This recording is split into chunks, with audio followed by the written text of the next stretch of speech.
Bom dia, galera do 7º ano. Voltamos, tá?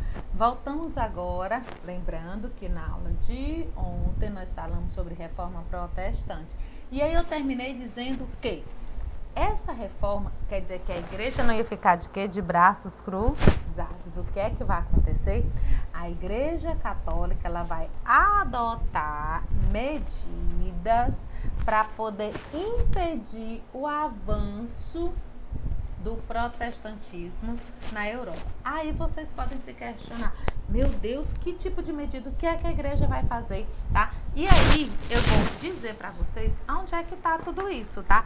Nós estamos estudando que capítulo, o que é que nós estamos vendo? Nós estamos estudando o capítulo 5, que fala sobre a reforma religiosa. Nós estamos, fala dos fatores, fala do reformismo de luteranismo que nós já vimos. Inclusive, eu já passei a página 100 para vocês, depois nós vamos corrigir, tá?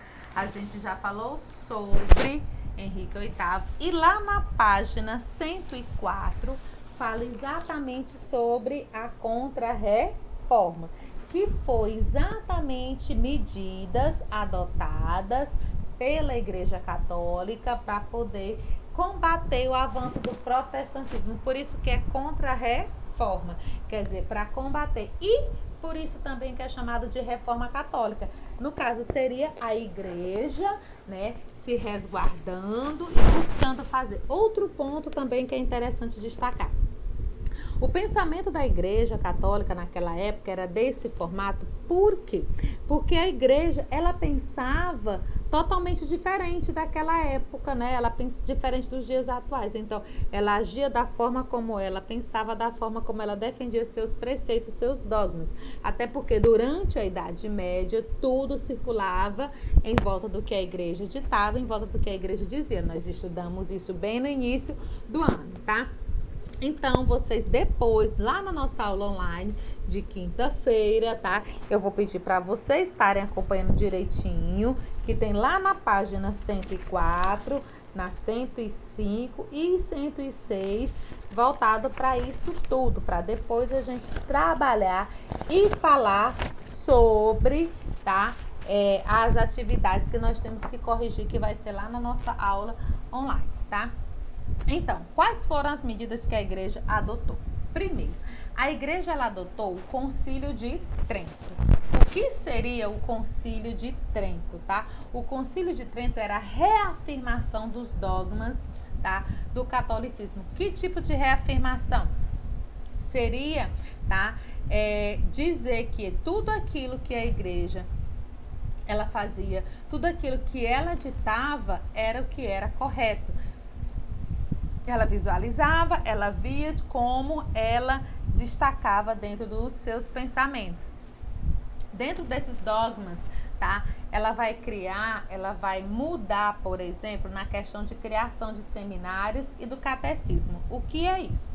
Antes, se eu quisesse ir para um seminário, para que eu fosse, eu precisava pagar. Lembra que eu disse? Eu precisava pagar o seminário, bancar meus estudos lá. Com o Concílio de Trento, a partir desse momento, não precisava mais.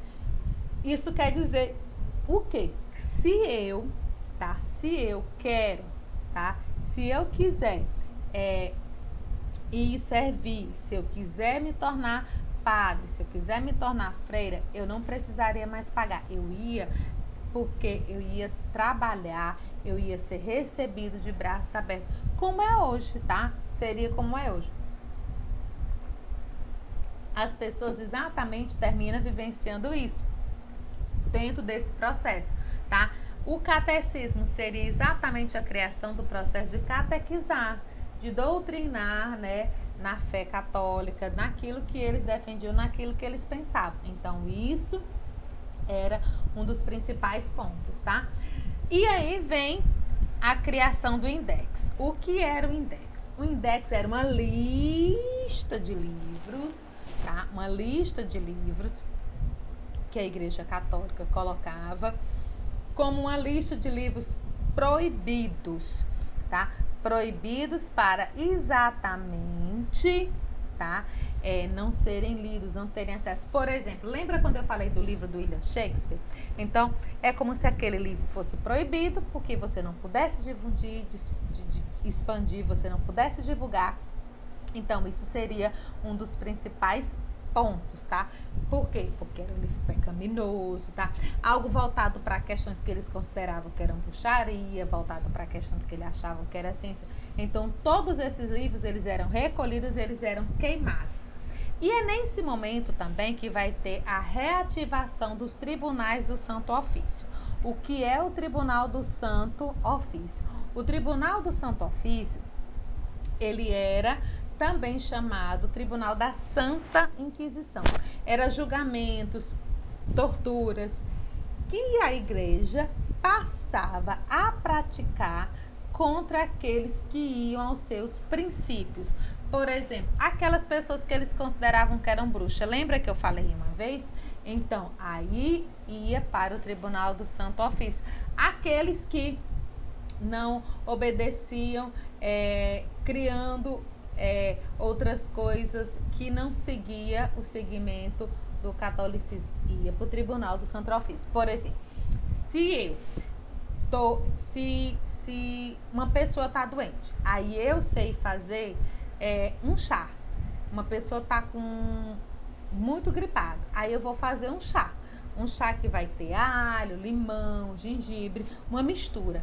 E esse chá eu vou ficar dando para essa pessoa 2, 3 vezes ao dia. Por conta desse chá, a pessoa vai melhorar e aí vai ficar boa. Aí o que é que vai acontecer? Alguém viu, vai até a igreja, vai dizer que eu estava fazendo uma heresia. Que tipo de heresia? Eu estava usando ervas e essas ervas eram bruxarias que curou outra pessoa.